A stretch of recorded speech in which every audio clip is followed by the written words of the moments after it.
Pertama, Pak Ustaz, setelah kita buat umrah,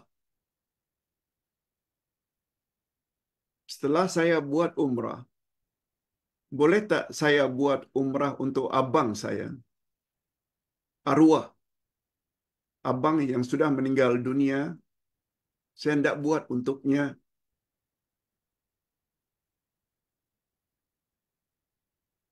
umrah. Hadirin dan hadirat, sama ada umrah atau haji, dia boleh namanya badal haji, yaitu haji ganti, atau badal umrah, ganti umrah bagi pihak orang lain. Semua imam mazhab, Imam Abu Hanifah, Imam Malik, Imam Asy-Syafi'i, Imam Ahmad Ibnu Hanbal kata boleh. Boleh. Yang kedua, boleh tak saya berdoa setiap hari, Pak Ustaz? Allahumma inni as'alukal firdaus biduni hisab wala azab. Artinya, ya Allah, aku mohon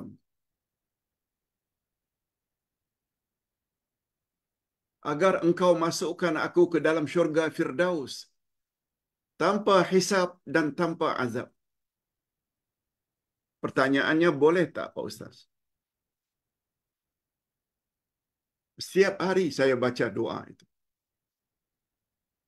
Allahumma inni as'alukal firdaus. Boleh juga ditambah al-firdausil a'la. Syurga firdaus yang paling tinggi. Tanpa hisab dan tanpa azab. Jawabnya boleh. Sebab Nabi SAW sendiri yang sebut. Kalau kamu minta syurga, mintalah syurga firdaus. Syurga firdaus adalah syurga yang paling tinggi. Dia dikatakan oleh ulama hadis, syurga firdaus betul-betul berada di bawah arasy Allah. Gitu hebat. Jawabnya boleh. Sebab Nabi Muhammad SAW pernah mengatakan, ada orang yang masuk syurga tanpa hisab. Nah, kita minta termasuk dalam golongan itu. Boleh. Yang ketiga, Pak Ustaz,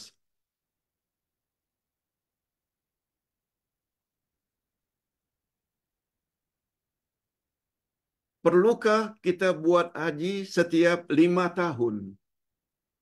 Berdasarkan hadis Qudsi. Apakah Umar, Osman, dan para sahabat buat haji setiap 5 tahun? Hadirin dan hadirat semua kita tahu. Firman Allah, walillahi ala nasi hajjul bait man istata'a ilaihi sabila.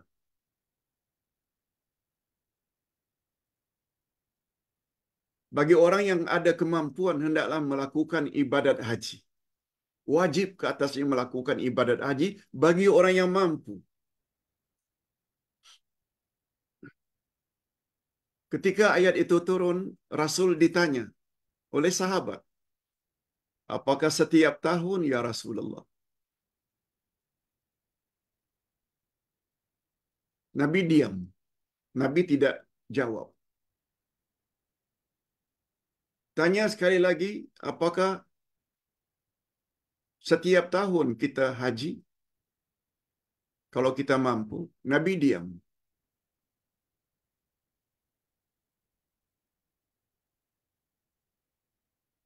Begitu ditanya kali yang ketiga, Nabi jawab.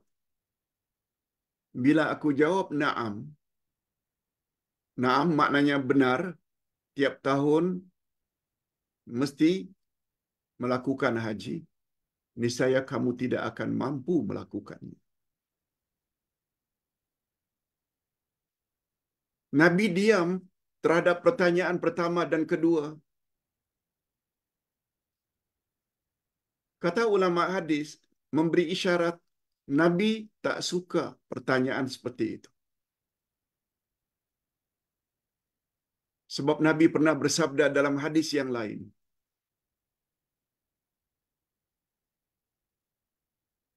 Allah sangat murka kepada seseorang yang bertanya, yang akibat pertanyaannya itu membuat sesuatu itu hukumnya diwajibkan. Nabi tak suka. Kata Nabi, buat sajalah apa yang disuruh. Jauhi apa yang dilarang. Jangan banyak tanya. Jadi Nabi diam terhadap pertanyaan pertama, kedua, yang ketiga kata Nabi, bila aku katakan na'am, betul, tiap tahun, niscaya kamu tidak akan mampu melakukannya. Itu sebabnya sepakat para ulama mengatakan, haji wajib hanya sekali dalam seumur hidup. Seumur hidup cukup sekali. Adapun adanya hadis qudsi, nah kalaupun ingin buat haji berikutnya, biarlah 5 tahun kemudian. Biarlah 5 tahun kemudian. Itu hanya haji sunat saja. Sebab hadirin dan hadirat, Ustaz pernah sebut, amal-amal sunat ini, dia berperanan untuk memperbaiki amal-amal wajib. Nabi pernah sebutkan, apabila salat wajib seseorang tidak sempurna, Allah suruh malaikat periksa salat-salat sunatnya. Bila banyak salat sunatnya, Allah suruh cover, tutupi kekurangan salat fardunya. Begitu juga puasa. Kalau kurang sempurna, Allah suruh malaikat periksa puasa-puasa sunatnya. Begitu juga zakat. Allah suruh periksa sedekah-sedekah sunat. Begitu juga haji. Kalau haji kita, umrah kita kali pertama tak sempurna, dia boleh disempurnakan oleh haji dan umrah yang kedua. Itu prinsip.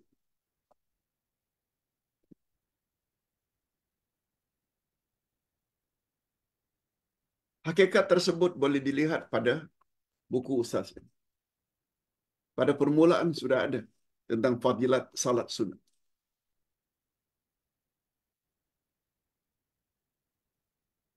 Adapun pertanyaan tentang Umar, Osman buat betul ke setiap 5 tahun? Wallahu a'lam. Ingat ya, Nabi buat hanya sekali seumur hidup beliau. Sebab bila beliau balik dari haji, beliau wafat. Sekali. Dan kita telah jelaskan dengan panjang lebar. Daripada naik haji kali yang kesekian, umrah kali yang sekian, ada baiknya kita gunakan duit tersebut untuk membina masjid, untuk membina rumah anak yatim, untuk membina sekolah-sekolah agama. Sebab kaedah dalam agama, khairukum anfa'ukum linnas. Sebaik-baik kamu adalah orang yang memberi manfaat ramai orang. Haji umrah hanya untuk diri sendiri. Namun demikian, kalau ingin buat lagi, buatlah pada 5 tahun kemudian. 5 tahun kemudian lagi ada lagi kemampuan, buatlah. Tapi bukan setiap tahun. Itu sebabnya dalam beribadat mesti ada ilmu. Kalau ingin mendapat ganjaran yang banyak. Pak Ustaz, pertanyaan yang keempat. Dulu saya ambil insurans medical, insurans medical konvensional.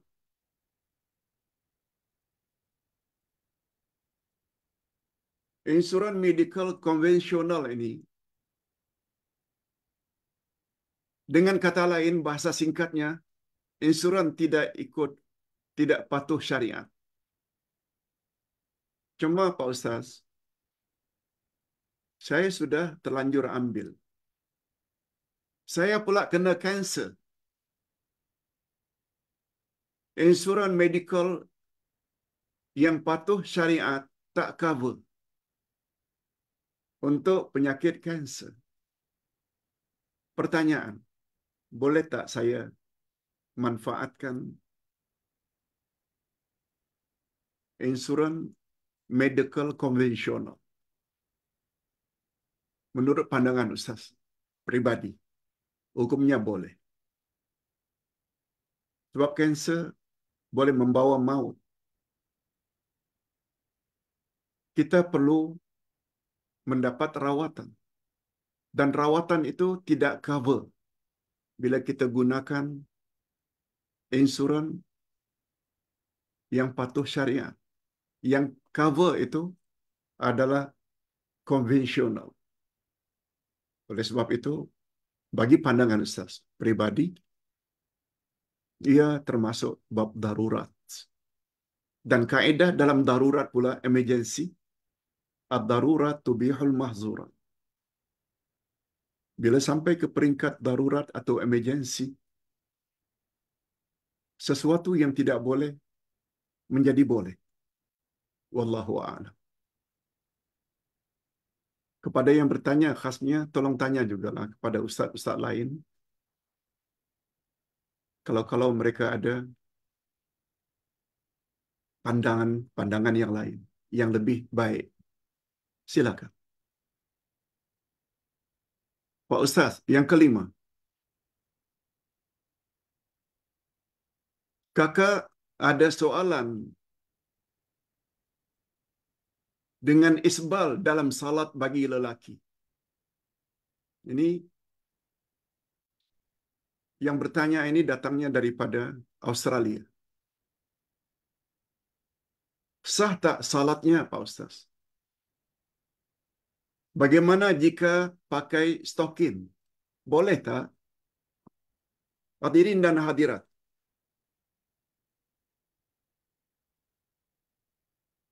Isbal ini dilarang oleh Rasulullah bagi laki-laki. Isbal maknanya memakai pakaian yang panjang sampai menutup buku lali. Kalau wanita tak jadi masalah, malah itu digalakkan. Laki-laki tidak. Sama ada pakai kain, sama ada pakai seluar, celana, atau memakai jubah. Jangan sampai labuh menutup buku lali.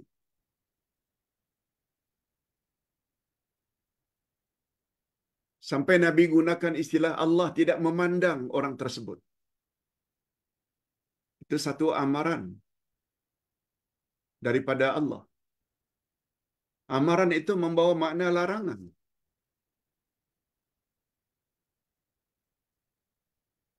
Tapi kata para ulama fiqh, itu tidak bermakna salatnya tidak sah.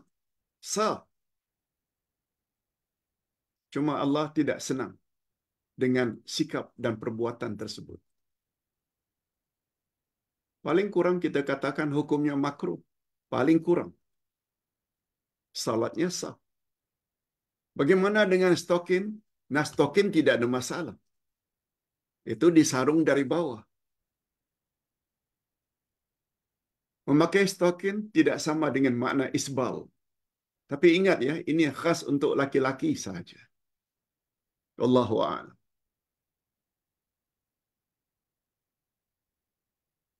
Pak Ustaz, soalan yang keenam. Seorang pendakwa selebriti, masyhur, terkenal. Beliau berkata, makruh kita makan makanan yang dimasak oleh orang yang tidak salat fardu yang 5. Tukang masak Muslim, tapi tidak salat. Kata ulama pendakwa selebriti tersebut, kita makan makanan yang dimasak oleh orang yang tidak salat fardu, makruh, dibenci. Apakah pendapat Pak Ustaz? Mohon pencerahan. Hadirin dan hadirat, kita hendak meletakkan sesuatu hukum, bawalah dalilnya. Tidak cukup sekedar hukum makruh.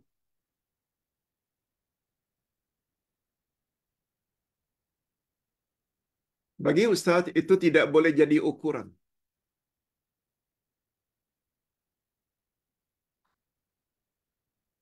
Ini memberi isyarat, tak tahu apakah hukumnya.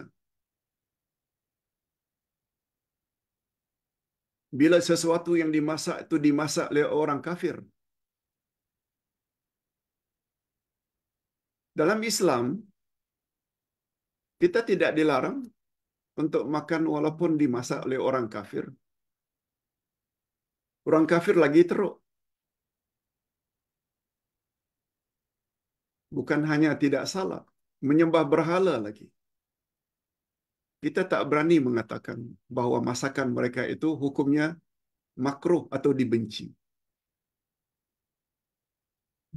Penetapan hukum dalam Islam mesti ada hujah dan dalilnya. Kalau sekedar kita katakan menurut pendapat si fulan, hukumnya makruh. Okeylah, itu pendapat.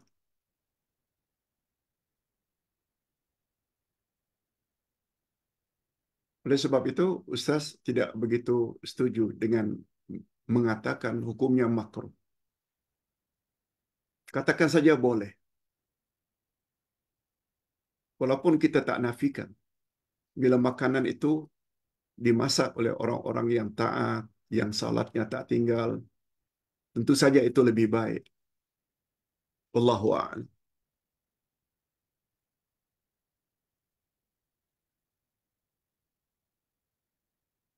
Pertanyaan yang ketujuh.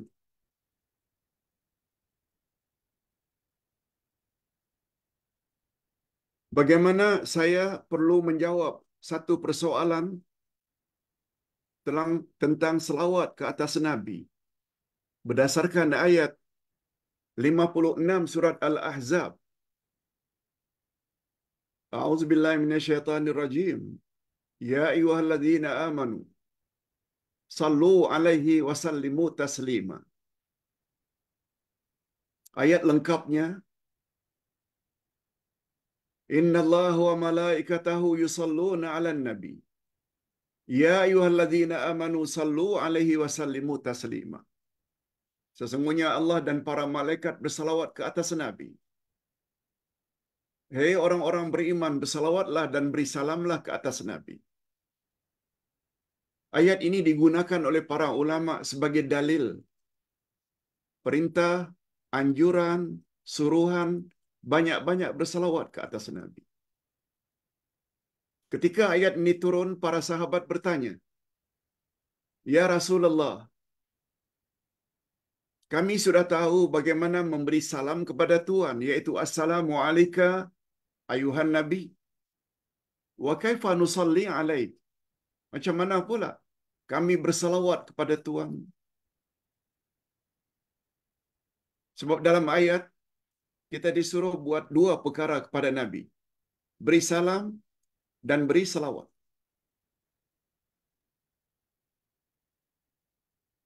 Begitu sahabat beritahu tentang bagaimana memberi salam kepada Tuhan, Tuhan dah ajar.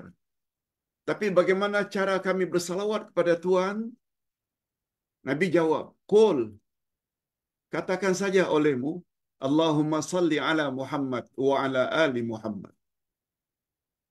Ya Allah, bersalawatlah, berilah kesejahteraan kepada Nabi dan keluarga Nabi. Dan banyak selawat-selawat yang diajar oleh Nabi. Termasuk selawat yang kita baca pada tahiyat akhir. Allahumma salli ala Muhammad wa ala ali Muhammad kama sallaita ala Ibrahim wa ala ali Ibrahim. Sampai akhir. Fil alamina innaka hamidum majid. Itu sahih. Riwayat Imam Muslim. Riwayat Imam Bukhari dan Imam Muslim juga ada. Allahumma salli ala Muhammad wa ala ali Muhammad kama sallaita ala Ibrahim wa ala ali Ibrahim innaka Hamidum Majid. Allahumma barik ala Muhammad wa ala ali Muhammad kama barakta ala Ibrahim wa ala ali Ibrahim innaka Hamidum Majid. Itu riwayat Bukhari Muslim. Lalu pertanyaan di sini, Macam mana saya tidak jawab? Sebab kawan saya kata, golongan Wahabi kata, selawat ke atas Nabi itu bid'ah. Na'udzubillahi min dzalik. Nabi yang suruh, kita kata bid'ah. Yang bid'ah ini bila selawat ke atas Nabi itu, selawat yang direka-reka dan di dalamnya ada unsur yang keterlaluan, memuji Nabi. Ustaz dah jelaskan panjang lebar. Selawat tafrijiyah. Ada selawat ini, selawat itu, selawat ini, selawat itu. Yang di dalamnya minta kepada Nabi. Salawat syifa. Supaya Nabi beri kesembuhan ketika penyakit. Nah, yang itu yang tak boleh. Nabi Muhammad sallallahu alaihi wasallam galakkan kita bersalawat. Coba dengar hadis sahih ini. Man salla alayya marrah sallallahu alaihi asyara marrah. Siapa bersalawat kepadaku satu kali, Allah bersalawat kepadanya 10 kali. Yaitu Allah turunkan rahmat dan berkat ke atas kita. Bila kita bersalawat satu kali. Bagaimana kalau 2 kali? Lalu kita katakan bid'ah. Terima kasih kepada yang bertanya. Yang tak boleh itu adalah salawat-salawat yang ada unsur-unsur syirik di dalamnya. Na'udzubillah min dzalik.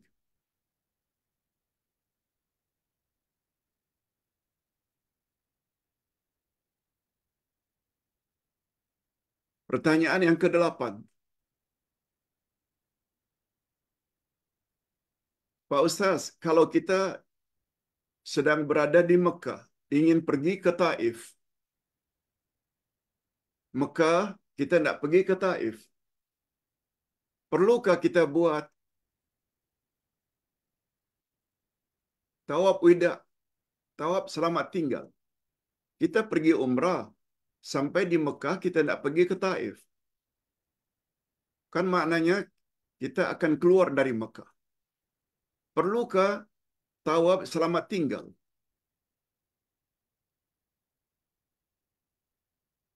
Dan balik daripada Taif, perlu tak kita pergi ke Karnul Manazil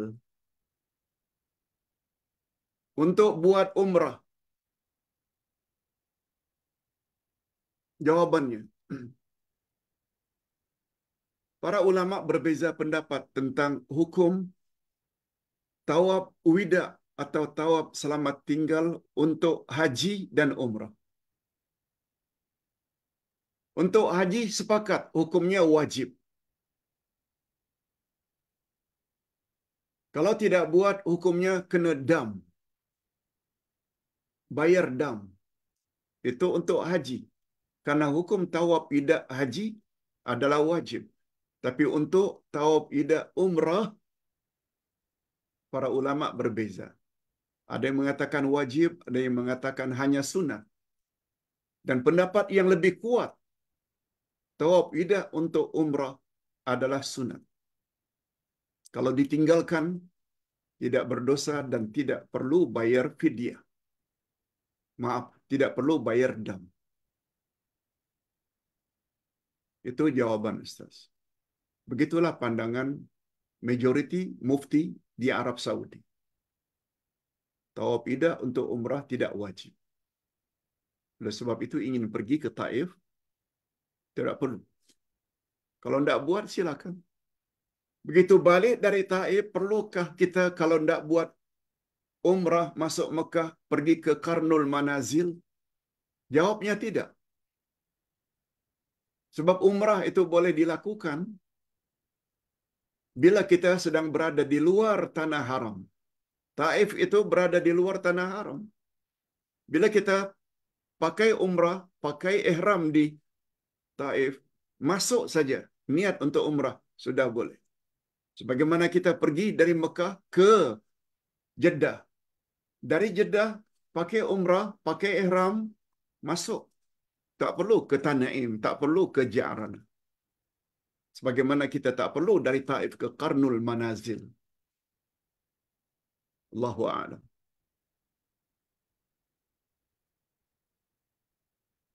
Pertanyaan yang terakhir, Pak Ustaz. Mohon pencerahan tentang puasa 3 bulan berturut-turut. Rajab, Sya'ban, Ramadan. Hadirin dan hadirat, amalan ini kata para ulama hukumnya makruh, dibenci. Dalil mereka, seorang sahabat bertanya kepada Nabi, "Ya Rasulullah, anak perempuan saya mengadu. Suaminya saban malam qiyamul lail. Tak lagi tidur bersama istri, anak saya. Setiap siang puasa sunat. Tak pernah makan bersama keluarga, terutama makan siang." Kata Nabi, "Suruh menantumu itu menghadap, jumpa aku."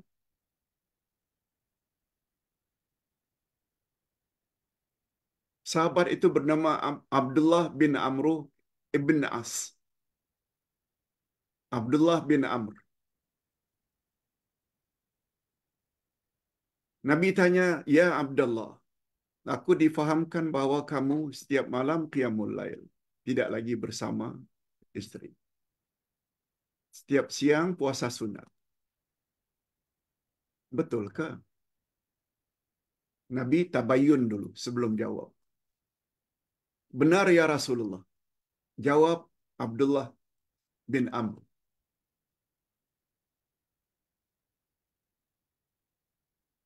"Sebab saya sangat mengharap ganjaran di akhirat nanti.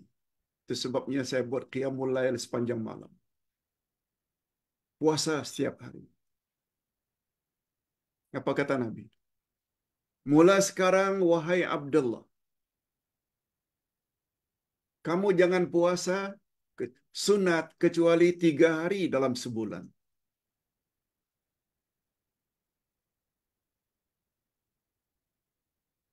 Lalu Abdullah menjawab, "Tapi saya mampu lebih dari itu ya Rasulullah." "Kalau mampu, buatlah dalam seminggu Senin Kamis, Senin Kamis, Senin Kamis." Maknanya kalau sebulan itu ada 4 minggu, boleh buat 8 hari. Abdullah tanya lagi, "Tapi saya mampu lebih dari itu ya Rasulullah."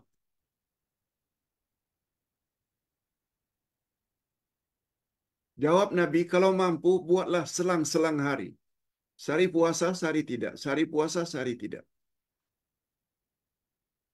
Yaitu puasa Nabi Daud. Begitu sahabat Abdullah bin Amru tanya lagi, "Tapi saya mampu lebih dari itu ya Rasulullah." Coba dengar apa jawaban Nabi. "La fadla min hadha." Tak ada puasa yang lebih afdal daripada puasa selang-selang hari, puasa Nabi Daud. Lalu apa kata Nabi? "Ya Abdullah, inna lillahi alaika haqqa, wa li ahlika haqqa." Wahai Abdullah, Allah memang ada hak yang mesti kau tunaikan. Tapi kamu mesti ingat, keluargamu juga ada hak yang mesti kau tunaikan. Kamu ada kewajiban terhadap istri.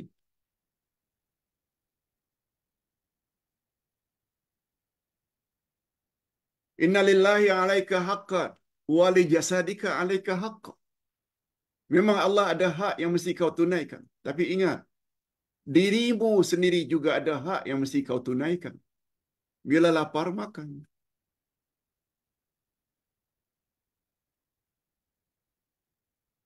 Itu hak diri.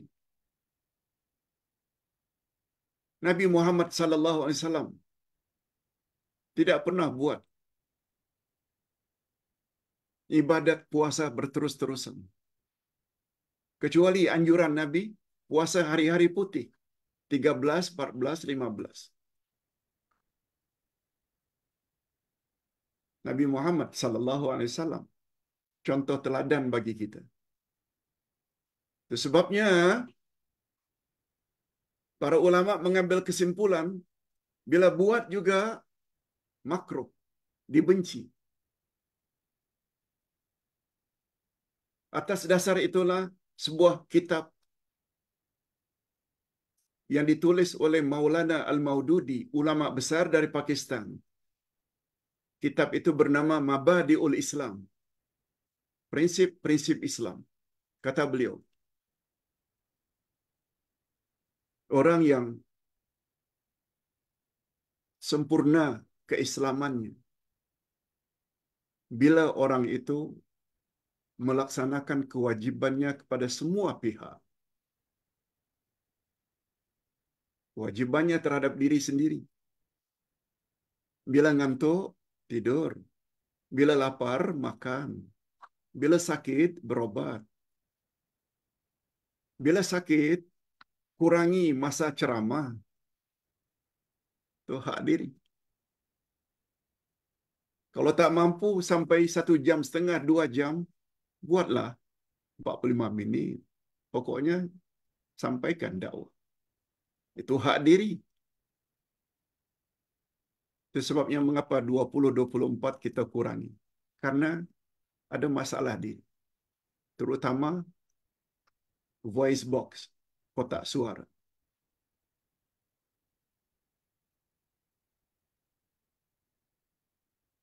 Kau punya maaf, kewajiban terhadap istri yang mesti dilayan. Kewajiban terhadap anak-anak yang mesti dibimbing, dididik. Kewajiban terhadap ibu bapa, kewajiban terhadap jiran tetangga, hatta kewajiban terhadap negara. Kata Maulana Al-Maududi, kesempurnaan agama seseorang adalah sampai di mana dia telah tunaikan kewajibannya kepada pihak lain. Bukan hanya yang dia fikir itu hak Allah sahaja. Hak masyarakat, hak ibu bapa, hak anak, hak istri, dia abaikannya. Bukan itu cara untuk menjadi Muslim yang baik. Itu Abdullah bin Amru ya. Bukan Abdullah bin Yasin. Mudah-mudahan kita semua dengan berbekalkan ilmu ini. Sama ada topik kita atau soal jawab tadi menambah ilmu pada kita masing-masing. Kita akhiri dengan doa. Alhamdulillahirrabbilalamin. Wassalatu wassalamu ala asyrafil anbiya'i wal mursalin wa ala alihi wa sahbihi ajma'in. Rabbana zidna ilman nafi'a wa rizqan tayyiba wa amalan mutaqabbal. Ya Allah, tambahkanlah untuk kami ilmu yang bermanfaat. Terutama ilmu tentang Al-Quran, sunnah Nabi-Mu. Berilah kami rezeki yang halal, baik lagi diberkati, dan terimalah amal-amal saleh kami. Ya Allah, hari ini kami telah belajar tafsir Al-Quranul Karim bahawa ada sebahagian Yahudi dijadikan oleh Allah kera dan khinzir. Karena mereka mempunyai sifat-sifat yang tidak elok. Kami mohon ya Allah, kiranya Engkau lindungilah kami, jauhkan kami dari memiliki sifat-sifat Yahudi tersebut. Sehingga kami layak dijauhi daripada laknat dan murka. Kami mohon redha-Mu ya Allah. Wa sallallahu ala nabiyyina Muhammad wa ala alihi wa sahbihi ajma'in. Subhana rabbika rabbil izzati amma yasifun. Wa salamun alal mursalin walhamdulillah rabbil alamin. Subhanakallahumma wa bihamdik. Asyhadu an la ilaha illa anta astaghfiruka wa atubu ilaik. Assalamualaikum warahmatullahi wabarakatuh.